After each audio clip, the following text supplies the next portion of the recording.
বুদ্ধির সময়কালে একজন কৃপণ শ্রেষ্ঠী ছিলেন। তিনি তার পুত্রকে উপদেশ দিতেন যে তার 40 কোটি সম্পদ ছিল। তো পুত্রকে বলতেন, হে পুত্র, তুমি এই সম্পদকে বৃহৎ মনে করো না, এটি অতীব ক্ষুদ্র।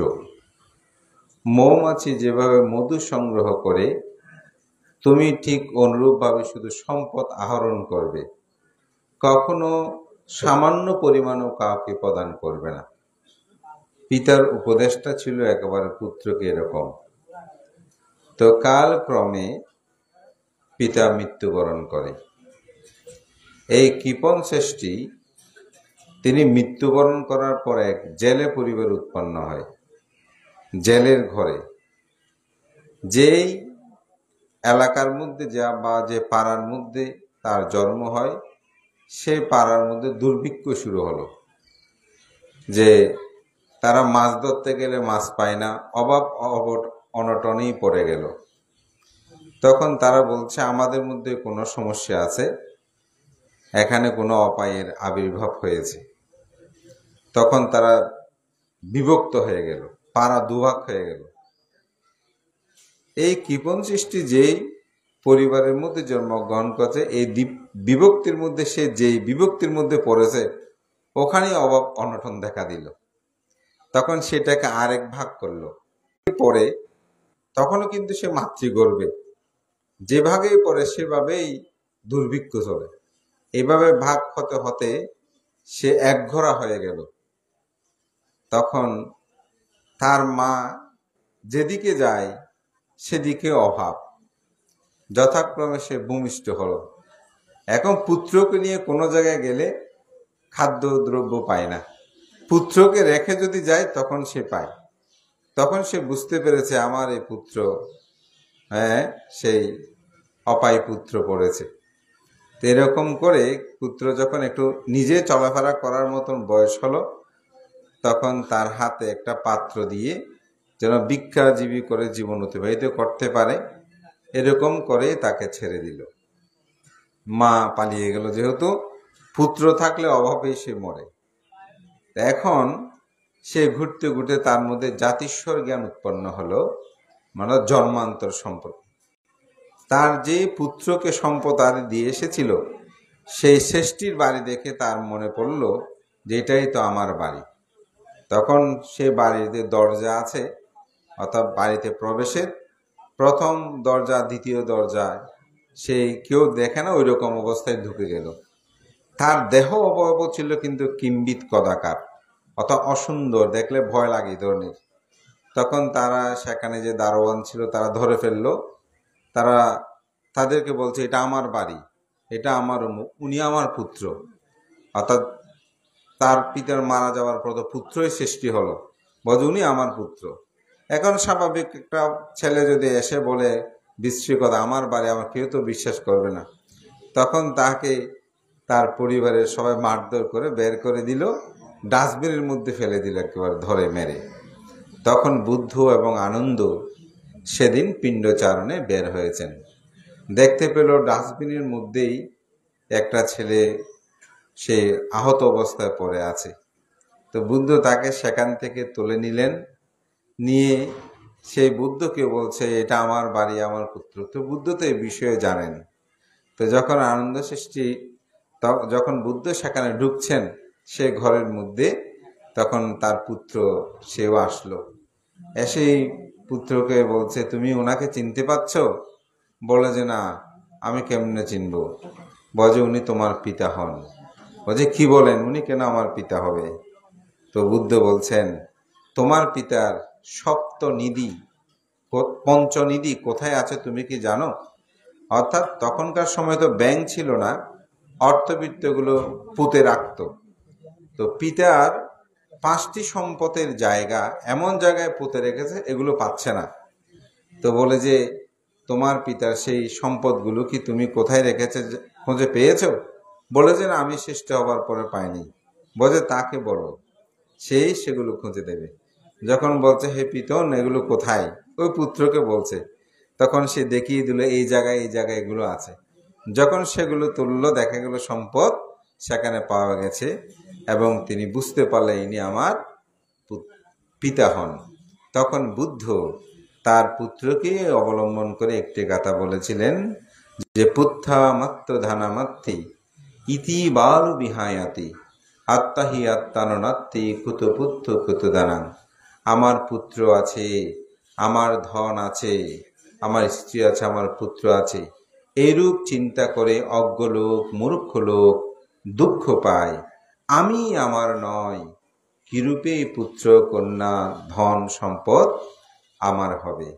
তাই এই জগৎ সংসারে যারা এগুলোকে ত্যাগ করতে পেরেছেন তিনি ঊর্ধ্বগতি লাভ করেছেন, তার জীবনের পূর্ণতা এসেছে। তো আজকে যিনি প্রয়াত হয়েছেন আমাদের অমিত মুর্শিদি মহোদয়, তিনি প্রয়াত হয়েছেন। তার জীবন কথা একটু আগে বিভিন্ন কিছু শুনলাম। এই বিহার নির্মাণে, এই সমাজ নির্মাণে তার যে ত্যাগময় দীপ্ত জীবন, এটি আমি মনে করি তার যে পুণ্য রাশি এটি তার অনুগামী হবে। এজন্য আমাদেরকে কোনো মানুষ যখন মৃত্যুবরণ করে শুধু তা নয়, যে কোনো সময় আমাদেরকে এটি উপলব্ধি করতে হবে যে ধন সম্পদ অট্টালিকা যাহা কিছু আছে এগুলোই আসলে আমার নয়, আমার বলে করি। কিন্তু দেখেন মৃত্যুর সময় এগুলো কিছুই মানুষ নিয়ে যেতে পারে না। এই সত্যটা আমরা জানার পরেও এটি ধর্ম দর্শনে বলতে হবে তা না, আমরা সবাই সেটা দেখছি জানছি। ওনার যে এত সম্পদ আরো যদি থাকে সেগুলো কি উনি নিয়ে যেতে পেরেছেন? পারেন নাই। কিন্তু এর পরেও কেন আমরা নিজেদের বলে দাবি করি? তার কারণ হচ্ছে মোহ। আপনারা, আমি যখন বিহারে প্রবেশ করছি তখন আমাদের একজন ভান্তে তিনি দেশনা করছিলেন আশীন বুদ্ধরক্ষিত।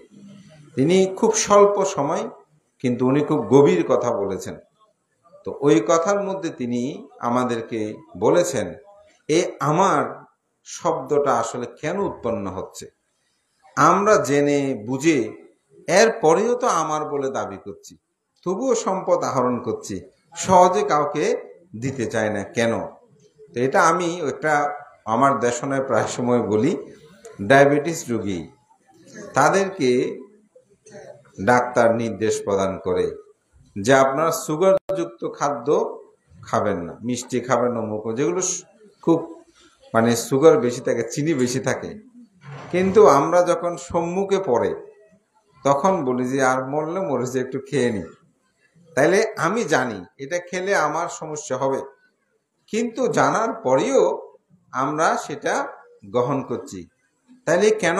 মোহ আবরণ, মরলে মরছি, তৃষ্ণা যেটা, এই আবরণটাই আমাদেরকে কি করছে? মোহ আবরণে আমাদের লোভকে আরো তৃষ্ণাতুল করছে। একটা মানুষকে মারলে, হত্যা করলে আমার পাপও হবে, আমাকে শাস্তি ভোগ করতে হবে। তবুও রাগ ও অগ্নি যখন প্রজ্বলিত হয় মোহ আবরণে, তখন আমরা তাকে হত্যা করছি। এটাই অন্যায়, জেনেও আমরা করছি কেন? মোহ। এই মোহকে পরাভূত করতে হলে দান, শীল, ভাবনাদি যে পুণ্য কর্মের কথা কেন বলা হচ্ছে, এই লোভ দেশ মোহ যতদিন ক্ষয় হবে না ততদিন আমাদেরকে বারবার জন্মগ্রহণ করতে হবে। তো বুদ্ধ এই জন্য জগতে তিনি 4টি সত্যের কথা বলেছেন। সেই 4টি সত্য কি? 4টি সত্যের প্রথম সত্য হচ্ছে দুঃখ ইয়ানা, দুঃখ সত্য। দুঃখ সত্য কি? জগতে বহু দুঃখ আছে। বুদ্ধ সেই সমগ্র দুঃখকে 8টি ভাগে ভাগ করেছেন। সে 8টি দুঃখ কি?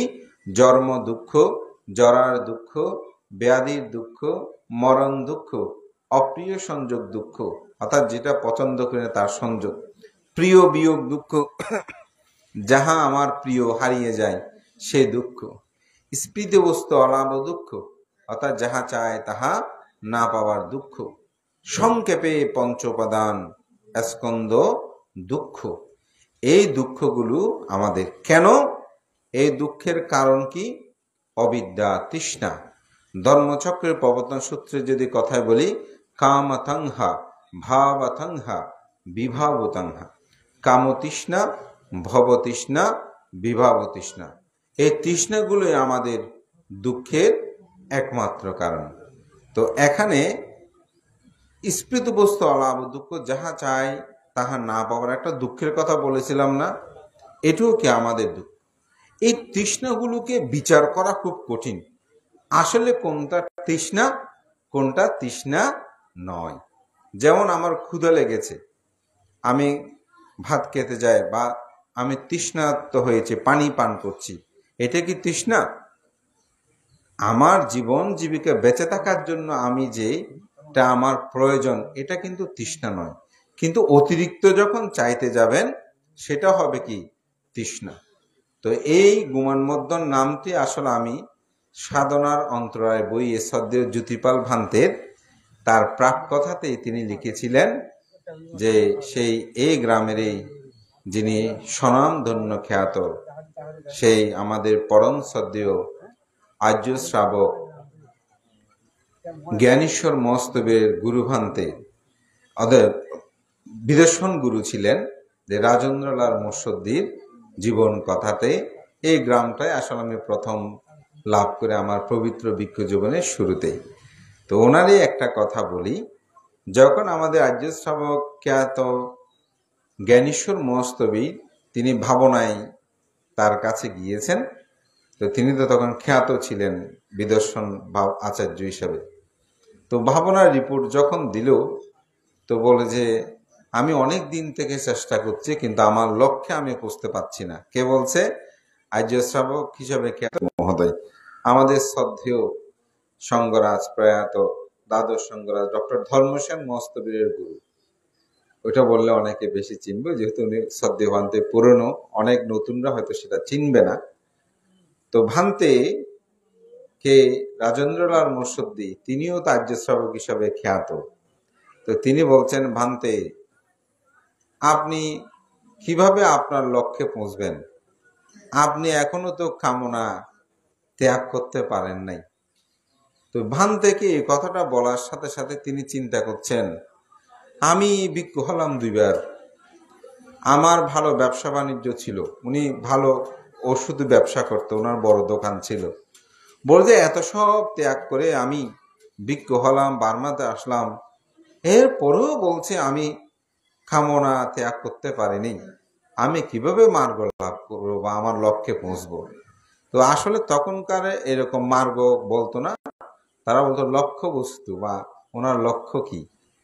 তো যেহেতু আধ্যাত্মিক বিষয়গুলোকে তারা অত্যন্ত সংযতভাবে গোপনে রাখার চেষ্টা করত, তো বলে যে আমি কি, হঠাৎ উনি নিজে নিজে চিন্তা করতে করতে উনি বের করলেন কি, তো উনি নাকি চিন্তা করতেন আমি এই ভাবনা প্রশিক্ষণ বা ভাবনা কাজ শেষ করে আমি বড় একটা বিদর্শন ভাবনা সেন্টার করব, সেখানে আমি একদম বড় আচার্য হিসাবে এরকম করে আমি এই কর্ম সম্পাদন করব। এই যে আচার্য হবার জন্য তার যে আকাঙ্ক্ষা, তৃষ্ণা, কামনা, এটাই হচ্ছে তার সাধনার অন্তরায়। দেখেন তৃষ্ণাগুলো কোথায়, সামান্য একটা চিন্তা ওনার জীবনটাকে বারবার মার্গ জ্ঞানে বাধা প্রদান করছে।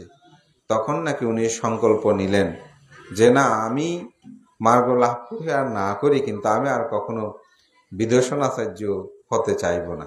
এরকম বলেই তিনি সংকল্প করলেন, এবং পরবর্তীতে তিনি কি লাভ করেছেন সেটা অন্তর্যামীর কথা, সেটা আমি বলতে পারবো না।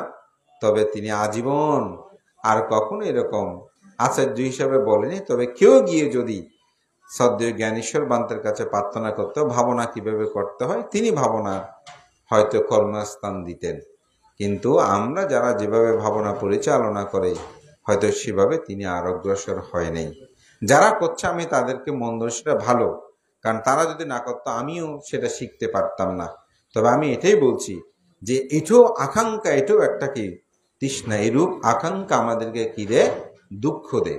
তো এখানেই বুদ্ধ বলছেন যে আমাদের এই দুঃখগুলোর মূলে হচ্ছে যে তৃষ্ণা, যদি সংক্ষেপে বলে, আবার অবিদ্যা নিরোধ, সংস্কার নিরোধ, সে বিষয়গুলো তো আছে। তো দুঃখ নিরোধের উপায়, তৃষ্ণা যদি নিরোধ হয় তাহলে দুঃখ নিরোধ হবে। ওই যে ভান্তে যখনই তৃষ্ণা নিরোধ করেছে, তৃষ্ণাকে ত্যাগ করেছে, তখন তার মধ্যে সত্যটা উপলব্ধি হয়েছে। এই দুঃখ নির্দের উপায় হচ্ছে আর্যষ্টাঙ্গিক মার্গ, যেটাকে বলে সম্যক দৃষ্টি, সম্যক সংকল্প, সম্যক বাক্য, সম্যক কর্মান্তর, সম্যক আজীব, সম্যক ব্যায়াম, সম্যক স্মৃতি, সম্যক সমাধি, যেটাকে সংক্ষেপে বলে শীল, সমাধি, প্রজ্ঞা। তা আমাদের বুদ্ধরক্ষিত ভিক্ষু আপনাদের দেশনার প্রারম্ভে তিনি সেটা বলেছেন। যদি আমরা প্রকৃতপক্ষে দুঃখ থেকে মুক্তি লাভ করতে চাই, মৃত্যু থেকে মুক্তি লাভ করতে চাই, তাহলে আমাদের করণীয় কর্তব্য হচ্ছে শীল, সমাধি, প্রজ্ঞার অনুশীলন করা। তো শীল, সমাধি, প্রজ্ঞার অনুশীলন যদি বলি, অষ্টশীল যখন গ্রহণ করেন, এই অষ্টশীল পুঙ্খানুপুঙ্খানুরূপে প্রতিপালন করলেই আসলে শীল, সমাধি, প্রজ্ঞার আচরণটা হয়ে যায়। এই জন্য একজন মানুষকে বিমুক্তি লাভ করতে হলে সেটি আমাদের করণীয় কর্তব্য, নয়তো এই ভবচক্রে, এই তৃষ্ণার আকরে আমরা নিমজ্জিত হব প্রতিনিয়ত এবং তাতে দুঃখকে বরণ করব। তা আমাদের শ্রদ্ধাবান উপাসক প্রয়াত অমিত মুর্শিদি, তিনি তার সংসার জীবনে থাকলেও সেখানে বিবিধ রকম মঞ্চ করলেও কিন্তু তিনি তার জীবনকে সংক্ষিপ্ত করতে, আমি মনে করি তিনি দান, ধর্ম, পুণ্যকর্মে নিজেকে সম্পৃক্ত করেছেন, যার কারণে আজকে তিনি মৃত্যুর পরেও তার সেই পুণ্যকর্মের দ্বারা তিনি সমাজ, ভিক্ষু সংঘ সকলের কাছে প্রশংসিত হচ্ছেন। এই জন্যই বলা হচ্ছে ইদানন্দাতি পেশানন্দাতি কাতা পুণ্য উভয়াত্মানন্দাতি। যারা পুণ্যকর্ম, ভালো কর্ম, সৎকর্ম সম্পাদন করেন তারা ইহজীবনে নন্দিত হয়, পরজীবনে নন্দিত হয়। তাই তার এই অনিত্য দর্শন করে আজকে তাকে যে সাপ্তাহিক ক্রিয়া উপলক্ষ করে পুণ্যদান করছে তার পরিবার, জ্ঞাতি স্বজন, আমি মনে করি এটা যথার্থ। যদি তিনি এরকম শিক্ষা দিতেন যে দান করলে সেটা ক্ষয় হয়, তাহলে আজকে এত ভিক্ষু সংঘের আহ্বানের মাধ্যমে এই কর্মটি তিনি করতেন না। তিনি সৎ শিক্ষা দিয়েছেন বলে আজকে তার পুত্র, কন্যা, জ্ঞাতি স্বজন সকলের মধ্যে সেই চেতনাবোধটা জাগ্রত হয়েছে। তাই আমি মনে করি পিতার প্রতি, মাতার প্রতি আমাদের সকলের করণীয় কর্তব্য। তা আজকে পিতৃকর্তব্য সম্পাদন করতে তার পুত্রগণের আয়োজন করেছেন। বুদ্ধ প্রতিবিম্ব, এটি বলা হচ্ছে ইয় বুদ্ধি রুক্ষাং রূপেতি ইয় পাব্বাজিত নার ইয় বুদ্ধ বিম্বাং পাটিটাসি দুবাং বুদ্ধ ভাবিষ্যতি। যারা বুদ্ধ প্রতিবিম্ব প্রতিষ্ঠা করেন, যারা প্রব্রজিত হন, যারা বুদ্ধি বৃক্ষরোপণ করেন, তারা ধ্রুবং বুদ্ধ ভবিষ্যতে, ভবিষ্যতে তারা বুদ্ধ হন। তো এটা দান করলে হয়ে যাবে না, এটা অন্তরের মধ্যে আসলে বুদ্ধ চেতনা জাগ্রত করতে হবে। যদি সেটা করেন আপনি পাপ ও কর্ম করবেন না। তো পাপ ও কর্ম না করলেই তো আপনি ভবিষ্যতে অবশ্যই বুদ্ধ হবেন। অষ্টপরিষ্কার সঙ্গদান, এটা আপনারা সবাই জানেন, বুদ্ধ প্রশংসিত অষ্টপরিষ্কার দান। আমাদের আচার্যগণ বলেন যে অতীত জন্মের অষ্টপরিষ্কারের দানের ফল না থাকলে তার পক্ষে ভিক্ষু হওয়া, শ্রমণ হওয়া সম্ভব নয়। আবার ত্রিপিটক শাস্ত্রে দৃষ্ট হয়, যদি স্বয়ং বুদ্ধের সাক্ষাৎ কেউ এই ভিক্ষু বলে ভিক্ষু উপসম্পদা গ্রহণ করতে চায়, তাকে অতীত জন্মে অষ্টপরিষ্কারে দানের ফল থাকতে হয়। তাই আজকের এই সমন্বয় সাধনে পৌগলিক দানের চেয়ে দান করলে সেটা বেশি ফলদায়ক হয়। তাই আজকে সঙ্ঘকে দানের মাধ্যমে আপনাদের প্রয়াত পিতা জ্ঞাতিকে পুণ্যদান করেন। আপনাদের বিহার অধ্যক্ষ আমার অত্যন্ত প্রিয়ভাজন ধর্মবুদ্ধি ভিক্ষু, সেই মৃত্যু অনুষ্ঠানও আসলে বলেছিল, কিন্তু সেদিন আমাদের বঙ্গবন্ধু ফ্যাশ ক্লাবে ওখানে একটা প্রোগ্রাম থাকায় আমার পক্ষে আসলে সম্ভব হয়নি। আজকেও অনেকটা তার বারংবার আহ্বানে উপস্থিত হয়ে খুবই প্রীত আনন্দ অনুভব করছি। অনেকদিন পর আসলে এখানে আসা। একবার আমি একটা কঠিন ছিল দানে এসেছিলাম এই বিহারে, এরপরে আর অনেকবার বললেও আসা সম্ভব হয়নি। এবার এসে খুবই প্রীত আনন্দ অনুভব করছি। আমাদের প্রয়াত সেই বিদর্শন আচার্য এবং যিনি আর্য শ্রাবক হিসেবে খ্যাত রাজনার মুসির স্মৃতিধন্য এই বিহার, এই স্থান, এই গ্রাম, তাই তার আদর্শ আপনাদের সবার জীবনে প্রতিফলিত হোক। ত্যাগময় দীপ্ত জীবনে অনুসরণের মাধ্যমে তারা যেন তাদের পিতার যে ত্যাগ আদর্শ সেটা তার সন্তানগণ, জ্ঞাতিগণ অনুসরণ করে, এই প্রত্যয় ব্যক্ত করে মহান সঙ্গের প্রতি বিনম্র চিত্তে বন্দনা জানিয়ে আপনাদের সকলের উত্তর সুবিধে কামনা করে আমার নাতি দীর্ঘ ধর্মকথা এখানে শেষ করছি। জগতের সকল প্রাণী সুখী হোক।